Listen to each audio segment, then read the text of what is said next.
Pendant le dernier examen prénatal de ma femme, le médecin s'est mis à trembler en regardant l'échographie. Il m'a pris à part, quittez cet hôpital maintenant et demandez le divorce. Qu'est-ce que vous voulez dire? Nous n'avons pas le temps d'expliquer. Vous comprendrez en voyant ça. Après avoir vu ce qu'il y avait sur l'écran, je ne suis plus jamais rentré à la maison. Accrochez-vous. Cette histoire est dingue. Le genre d'histoire où un seul instant peut détruire une vie qui semble solide mais qui a été bâtie sur des mensonges. Je suis un homme de 38 ans qui est parti de rien pour diriger la plus grande entreprise de construction de Cedar Falls. J'ai commencé comme ouvrier, avec des mains calleuses et pas un sou. Mais aujourd'hui, je supervise plus de 200 employés répartis sur 3 États, gérant des projets de plusieurs millions de dollars chaque année.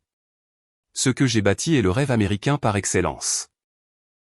La discipline, la précision et une détermination acharnée ont fait de moi, un parfait inconnu, un riche entrepreneur. Il y a 15 ans, j'ai épousé Angela Moody, 35 ans. Longtemps considérée comme le joyau de Cedar Falls. Blonde, vive d'esprit et fille d'un ancien maire, elle portait le nom d'une vieille famille, bien que la fortune des Moody se soit tarie des années auparavant. Elle jouait parfaitement son rôle de femme d'homme riche, dîner de charité, grande fête, et entretien de notre domaine sur Maple Ridge comme si elle avait été élevée pour cette vie. Nous avons eu Trevor, qui a maintenant 14 ans et qui est mon portrait craché à presque tous les égards. Il a mon cran et l'intelligence de sa mère, et il excelle aussi bien à l'école que dans le sport. J'entraînais son équipe de baseball, et nous passions les week-ends dans le garage à fabriquer de tout, des nichoirs aux tables. Ces projets père-fils sont devenus une tradition que je chérissais, même si Angela s'éloignait, toujours trop occupée par ses cercles sociaux. Quand Angela a annoncé qu'elle était enceinte il y a 6 mois, cela aurait dû être un miracle. Après 14 ans de mariage et plusieurs fausses couches qui l'avaient anéanti émotionnellement, nous avions supposé que Trevor resterait notre seul enfant. Nous nous en étions accommodés, reconnaissants pour la famille que nous avions. Mais dès l'instant où elle a partagé la nouvelle, j'ai senti que quelque chose n'allait pas. Au cours de cette grossesse, Angela s'est transformée en quelqu'un que je peinais à reconnaître. Autrefois chaleureuse et impliquée, elle est devenue froide et distante. Elle a cessé de m'inclure dans les décisions, disparaissait pendant des heures avec des excuses boiteuses, et revenait sans sac de course pour étayer ses histoires. Elle achetait des articles coûteux sans raison et prenait des appels privés, souriant d'une manière qui semblait plus secrète que joyeuse. Chuck Lick, mon associé en affaires et meilleur ami depuis le lycée, gère la partie financière pendant que je m'occupe des chantiers. Il n'arrêtait pas de remarquer des choses étranges. Sa femme, Sarah, avait un jour aperçu Angela dans un café, penchée très près d'un inconnu que personne ne connaissait. Quand Sarah lui a fait signe, Angela a tressailli comme si elle venait d'être prise la main dans le sac. Elle vérifiait constamment son téléphone. Son visage s'illuminait, comme si elle envoyait des textos à quelqu'un qui comptait pour elle plus qu'il ne le fallait. « Mec, elle est bizarre », m'a dit Chuck un vendredi autour d'une bière. Sarah dit qu'elle sort à des heures étranges, qu'elle est sur les nerfs, toujours à regarder par-dessus son épaule. J'ai balayé ça d'un revers de main, me disant que c'était les hormones et le stress. À 35 ans, les médecins appellent ça un âge maternel avancé, avec des risques plus élevés et un impact émotionnel plus lourd. Après avoir perdu tant de grossesse, je pensais qu'elle était fragile et trop prudente, luttant pour gérer cette surprise tardive. Le matin où nous devions nous rendre à l'échographie de routine, la nervosité d'Angela dépassait de loin l'inquiétude normale d'une grossesse. Elle poussait sa nourriture dans son assiette sans manger, se regardait dans chaque miroir comme si elle cherchait des défauts, et dégageait une aura d'angoisse plutôt que de joie. Quand j'ai suggéré que nous allions déjeuner après pour célébrer la vue de notre bébé, elle a juste fait un faible hochement de tête. Aucune étincelle. Notre médecin, Edmund Harrington, s'occupait de notre famille depuis plus de 10 ans. Il avait la soixantaine, les tempes grisonnantes, une voix douce et le genre de regard qui apaisait les peurs. Il avait mis au monde des dizaines d'enfants à Cedar Falls, et sa réputation d'honnêteté et de compassion était bien établie. En raison des pertes passées d'Angela et de son âge, il avait suivi cette grossesse de très près, mêlant toujours la prudence à une réelle préoccupation pour nous. J'étais assis dans sa salle d'attente, à moitié concentré sur mon téléphone, parcourant des emails concernant notre plus gros chantier à ce jour, un projet d'hôtel de luxe destiné à consolider la position d'Atkinson Construction comme le constructeur de référence dans la région. Chuck m'avait envoyé un message à propos d'un investisseur nommé Marcos Jennings qui posait des questions sur nous. Je me suis fait une note mentale de vérifier cela plus tard, car il était toujours important d'élargir nos relations. Puis Harrington est sorti, et il avait l'air anéanti. Son assurance habituelle avait disparu, remplacée par des mains tremblantes et un visage pâle. Il m'a demandé d'entrer dans son bureau, à fermer la porte et à commencer à faire les 100 pas comme s'il ne savait pas par où commencer. Jared, ce que je vais vous dire est très difficile. Mais vous avez besoin de la vérité, dit-il, en me fixant avec des yeux chargés de gravité. L'échographie montre que la croissance du bébé ne correspond pas aux dates qu'Angela a données lorsque nous avons fixé sa date d'accouchement. Les chiffres exacts indiquent une conception il y a environ 26 semaines, et non 23. Les mots n'ont pas tout de suite fait sens. Ma voix s'est brisée quand j'ai demandé « Qu'est-ce que ça veut dire exactement ?» Cela signifie que ce bébé n'a pas pu être conçu pendant la période où vous et Angela étiez ensemble, expliqua-t-il, d'un ton stable mais sombre. D'après le dossier médical de votre femme et tout ce dont nous avons discuté à propos de votre emploi du temps, vous étiez à Denver pendant la véritable fenêtre de conception. Denver. Le plus gros contrat que nous ayons jamais décroché. J'y avais vécu près de 3 semaines d'affilée en janvier, travaillant 18 heures par jour pour m'assurer que chaque détail était parfait. Chaque soir, j'appelais Angela, comptant les jours avant de rentrer à la maison pour trinquer à notre succès avec elle. Docteur, en êtes-vous certain? Il n'y a pas d'erreur dans les chiffres? Mes mots sonnaient creux sous le poids de ce que je savais déjà. Il hocha fermement la tête. J'ai refait les calculs 3 fois. Il n'y a aucun doute. La croissance du bébé correspond exactement à une conception pendant que vous étiez à Denver. Les murs semblaient vaciller alors que 15 ans de mariage s'effondraient sous une nouvelle lumière brutale. Les sautes d'humeur étranges d'Angela pendant la grossesse. Ses appels secrets, la distance froide, sa nervosité agitée, tout s'est assemblé pour former une image claire d'une trahison soigneusement dissimulée. Le docteur Harrington a soutenu mon regard, plein de pitié, mais aussi de colère en mon nom. Jared, vous êtes un homme bien, vous méritez bien mieux que ce mensonge. Quelle que soit la voie que vous choisirez maintenant, vous devez vous protéger, vous et Trevor, immédiatement. Si vous voulez mon conseil, sortez d'ici et demandez le divorce avant qu'Angela ne déforme davantage la situation. Mais je n'ai pas bougé. Au lieu de cela, j'ai demandé à voir la preuve moi-même. Il a marqué une pause, puis a tourné l'écran vers moi. C'était là. Des chiffres et des graphiques, la longueur des os, la croissance des organes, chaque mesure pointant vers une date de conception qui ne laissait place à aucun doute. L'enfant se portait bien, mais la vérité était écrite dans chaque ligne de données. Ce bébé ne pouvait pas être le mien. De retour dans la salle d'examen, Angela était allongée, des traînées de larmes sur ses joues, fixant le plafond comme si elle attendait ce moment de vérité. Elle savait que la vérité l'avait enfin rattrapée. « Montrez-moi », ai-je dit au docteur Harrington, ma voix calme d'une manière qui m'a surpris moi-même. Angela a enfin tourné son visage vers moi, les yeux écarquillés de peur et humides de larmes. « Jared, s'il te plaît, laisse-moi t'expliquer. » J'ai secoué la tête, parlant à voix basse, mon ton glacial. « Non, tu ne t'en sortiras pas avec des mots. » J'ai étudié l'échographie un long moment de plus, mémorisant chaque détail de la preuve qui allait tout changer. Puis j'ai regardé droit dans les yeux ma femme, la femme que j'avais aimée et en qui j'avais eu confiance pendant 15 ans, la mère de mon fils, la personne qui venait de détruire tout ce que je croyais sur ma vie et ma famille. « Nous rentrons à la maison », ai-je annoncé avec un calme surnaturel qui masquait la rage qui montait en moi. « Nous allons avoir une conversation très détaillée, et ensuite tu vas me dire exactement qui il est et depuis combien de temps ça dure. » Le visage d'Angela s'est vidé de toute couleur alors que la réalité de sa situation devenait indéniable. Ce soir-là, j'ai pris la décision qui m'a probablement sauvé la vie et la santé mentale. Au lieu d'exploser émotionnellement ou de confronter Angela avec des accusations et des exigences, je suis devenu méthodique. J'avais bâti mon empire commercial grâce à une planification minutieuse, une exécution systématique et une attention inébranlable aux détails. Il était temps d'appliquer ces mêmes compétences stratégiques à cette catastrophe personnelle. J'ai ouvert mon ordinateur portable et j'ai commencé à faire des recherches comme si ma vie en dépendait, ce qui était essentiellement le cas. Ma première recherche concernait Marcos Jennings, et en quelques minutes, j'ai trouvé des informations complètes sur le nouveau prédateur de Cedar Falls. Le Jennings Development Group avait un site web élégant présentant des propriétés de luxe dans plusieurs États, avec Marcos mis en avant comme le PDG charismatique qui donne vie aux rêves grâce à un développement immobilier visionnaire. L'homme était beau de cette manière lisse et artificielle qui m'a immédiatement répugné. des dents d'un blanc parfait, des costumes de marque coûteux et le genre de charme superficiel qui cachait une absence totale de substance. Son profil LinkedIn montrait sa participation au même gala de charité où il avait probablement rencontré Angela pour la première fois. Et sa présence sur les réseaux sociaux révélait quelqu'un qui se nourrissait d'attention, de luxe et de validation publique. En creusant son passé, j'ai découvert que Marcos était marié à Samantha Jennings, une avocate de premier plan dans la capitale de l'État. Ils avaient des filles jumelles de 10 ans et vivaient dans une maison d'1 million de dollars dans le quartier le plus exclusif de la ville.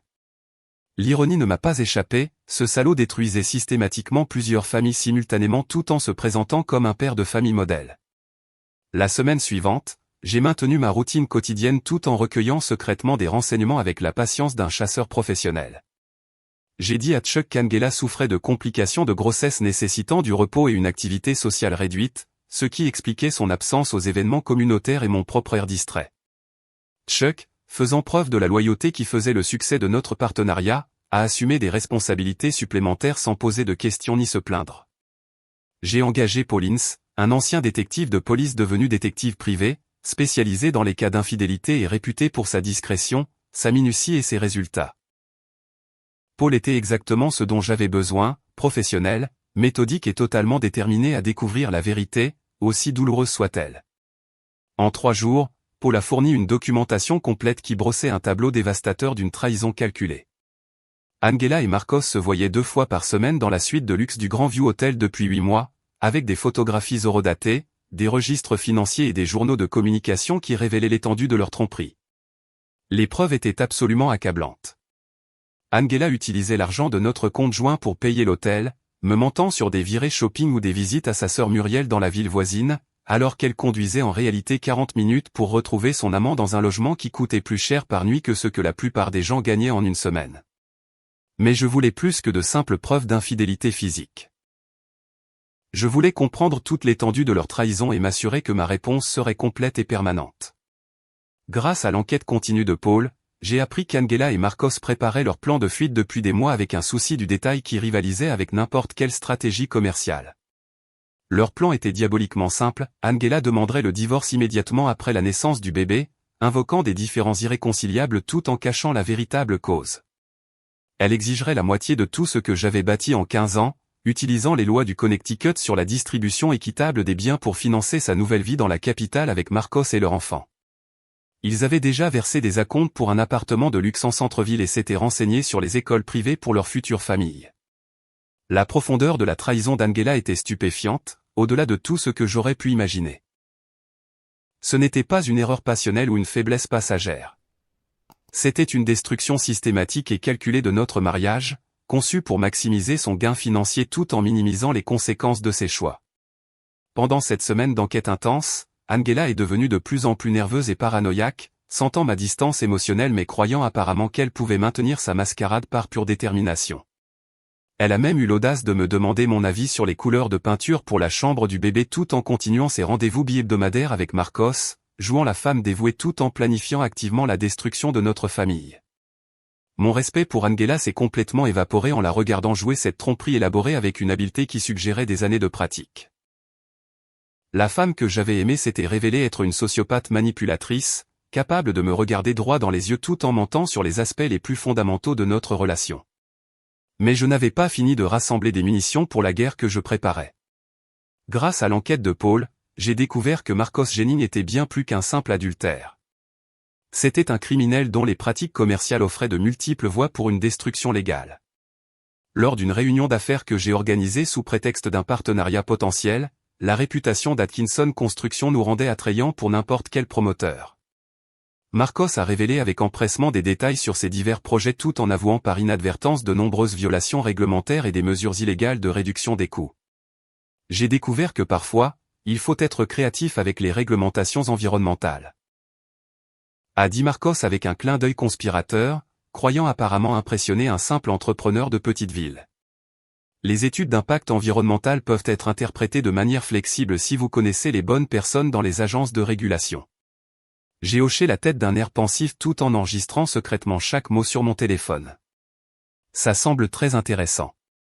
J'adorerais voir certains de vos chantiers de mes propres yeux pour comprendre vos méthodes.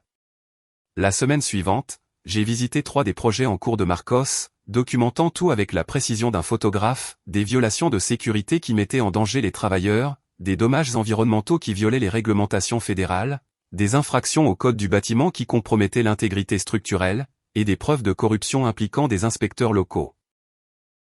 Chaque visite de chantier fournissait plus de munitions pour la destruction légale que je préparais. Marcos avait rogné sur les coûts partout, privilégiant le profit à la sécurité, à la légalité ou à la décence humaine la plus élémentaire. Tout son empire commercial était bâti sur la fraude, la corruption et la négligence criminelle. Pendant ce temps, j'ai travaillé avec mon avocat, Jeffrey Dunn, pour restructurer l'organisation de l'entreprise Atkinson Construction, protégeant les actifs de tout règlement de divorce potentiel grâce à des stratégies juridiques légitimes qui garantiraient qu'Angela ne pourrait pas détruire ce que j'avais passé 15 ans à construire. Jared, si vous êtes préoccupé par les questions de responsabilité, nous pouvons créer une structure d'entreprise plus complexe qui protège les actifs personnels des risques commerciaux, a suggéré Jeffrey lors de l'une de nos réunions confidentielles. Faites-le, ai-je répondu sans hésitation. Je veux que tout soit protégé. La maison, l'entreprise, le fonds d'études de Trevor, chaque actif que nous contrôlons. Jeffrey était un vieil ami qui m'avait aidé à bâtir mon empire commercial à partir de rien. Et il n'a posé aucune question lorsque j'ai demandé les stratégies de protection d'actifs les plus agressives disponibles en vertu de la loi du Connecticut. 2 semaines après la révélation de l'échographie, j'étais prêt à exécuter la destruction la plus complète de mes ennemis que j'ai jamais planifiée. Contrairement à mes projets de construction qui créaient quelque chose de précieux, cette campagne allait démolir systématiquement la vie des personnes qui avaient trahi ma confiance et menacé l'avenir de ma famille. Phase 1, j'ai contacté l'Agence de protection de l'environnement, EPA, avec une documentation complète des violations sur les chantiers de Marcos. Les preuves étaient accablantes, des photographies, des conversations enregistrées admettant des pratiques illégales, et une documentation des dommages environnementaux qui mettaient en danger à la fois les travailleurs et le public. Phase 2, j'ai appelé l'Internal Revenue Service, IRS. Avec des informations détaillées sur les schémas de fraude fiscale de Marcos dont il s'était vanté lors de nos réunions, y compris des comptes offshore et des revenus non déclarés qui constituaient des crimes fédéraux. Phase 3, j'ai contacté Samantha Jennings, la femme de Marcos qui ne se doutait de rien, et qui méritait de connaître la vérité sur la double vie de son mari avant de prendre des décisions concernant l'avenir de sa famille. Madame Jennings, je m'appelle Jared Atkinson. J'ai des informations cruciales sur votre mari que vous devez savoir immédiatement. Pourrions-nous nous rencontrer pour un café ce matin? La voix de Samantha était prudente mais curieuse. Je ne suis pas sûr de quoi il pourrait s'agir, monsieur Atkinson. Votre mari a une liaison avec ma femme et il prévoit d'abandonner nos 2 familles. J'ai une documentation complète et je pensais que vous devriez tout voir avant de prendre des décisions sur votre avenir et le bien-être de vos filles. Nous nous sommes rencontrés dans un café près du cabinet d'avocat de Samantha où je lui ai présenté des copies de tout ce que Paul avait rassemblé, des photographies de surveillance montrant des moments intimes, des reçus d'hôtel prouvant des rencontres régulières, des messages textes obtenus par diverses méthodes d'enquête, et l'échographie prouvant qu'Angela portait l'enfant de Marcos. Samantha Jennings était une femme impressionnante, intelligente, posée, et clairement dévastée par les preuves, mais déterminée à gérer la situation avec une compétence professionnelle plutôt qu'une hystérie émotionnelle. En tant qu'avocate spécialisée en droit de la famille, elle a immédiatement compris les implications juridiques et a commencé à formuler une stratégie tout en traitant la trahison personnelle. Cette documentation est incroyablement complète, dit-elle, examinant tout avec l'œil d'une avocate pour les détails. Vous avez essentiellement monté un dossier en béton contre eux 2. C'était précisément mon intention, ai-je répondu. Votre mari prévoyait de vous abandonner, vous et vos filles, pour ma femme. Ils croient qu'ils vont prendre la moitié de tout ce que j'ai bâti pour financer leur nouvelle vie ensemble. Les yeux de Samantha se sont durcis avec une détermination que je reconnaissais dans mon propre miroir. Pas si je demande le divorce la première. Marcos ne se rend pas compte que je documente son comportement suspect depuis des mois. Combiné à vos preuves, nous pouvons nous assurer qu'il subira les conséquences appropriées. Nous avons passé l'heure suivante à coordonner nos stratégies juridiques avec une précision qui aurait impressionné des commandants militaires. Samantha demanderait le divorce cet après-midi-là, demandant la garde exclusive de leur fille et une expertise comptable complète de toutes les affaires commerciales et des biens personnels de Marcos. Ces nombreuses relations juridiques garantiraient que le processus avancerait rapidement et agressivement, prenant Marcos complètement au dépourvu avant qu'il ne puisse cacher des actifs ou manipuler la situation. Pendant ce temps, je déclencherai les enquêtes fédérales tout en protégeant mes propres intérêts grâce à la restructuration d'entreprise que Jeffrey avait préparée. Le timing était crucial. Tout devait se produire simultanément pour empêcher Angela ou Marcos d'échapper aux conséquences ou de coordonner leur défense. Le lundi matin est arrivé comme le jour du jugement, et j'ai exécuté mon plan avec la même précision que j'appliquais au grand projet de construction. À exactement 7 heures du matin, alors qu'Angela dormait encore et que Trevor se préparait pour l'école, j'ai passé les appels qui allaient détruire 2 vies bâties sur la tromperie. En 24 heures, l'effet domino a dépassé même mes attentes. Des agents fédéraux ont perquisitionné le bureau de Marcos avec des mandats de perquisition liés à des violations environnementales. Sa femme a demandé le divorce avec des requêtes d'urgence, gelant tous ses actifs. Les principaux investisseurs ont retiré leur financement, invoquant des inquiétudes concernant sa réputation. Des accusations criminelles ont été déposées pour détournement de fonds que Paul avait découvert au cours de son enquête. Angela a vu son plan d'évasion élaboré se désintégrer en temps réel alors que l'homme pour qui elle avait trahi notre famille passait d'un style de vie luxueux à un criminel fédéral encourant une lourde peine de prison. Quand elle a finalement réussi à joindre Marcos par téléphone, il était à peine cohérent. Tout est complètement foutu. Les agents fédéraux ont tout saisi. Samantha a gelé tous nos comptes. Tous les investisseurs se retirent. Je ne comprends pas comment c'est arrivé si vite. C'est Jared, lui a dit Angela avec la reconnaissance amère du piège dans lequel ils étaient tombés. Il savait tout. Il planifiait notre destruction depuis des semaines. Cette conversation s'est terminée par Marcos raccrochant, laissant Angela seule dans une chambre d'hôtel, entourée par les débris de choix qui avaient semblé si intelligents quelques jours plus tôt. Les conséquences furent rapides, brutales et absolument satisfaisantes. Marcos a écopé de 7 ans de prison fédérale pour détournement de fonds et crimes environnementaux. Son entreprise s'est effondrée en faillite, ses actifs saisis pour payer les dédommagements. Sa réputation a été détruite au-delà de toute possibilité de rétablissement.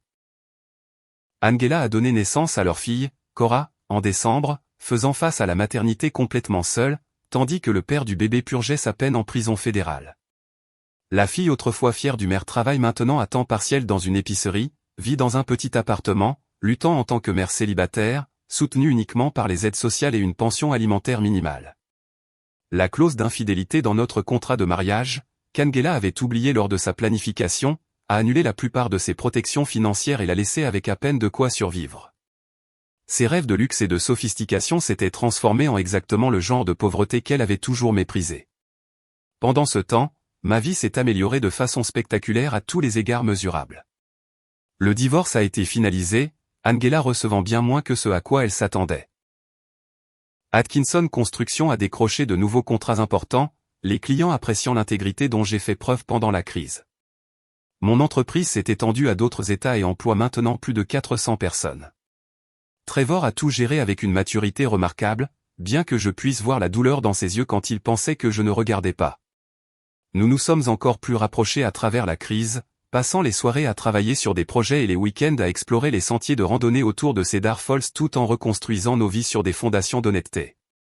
J'ai finalement retrouvé le véritable amour avec Pearl Downing, une veuve qui avait déménagé en ville pour être près de ses enfants adultes.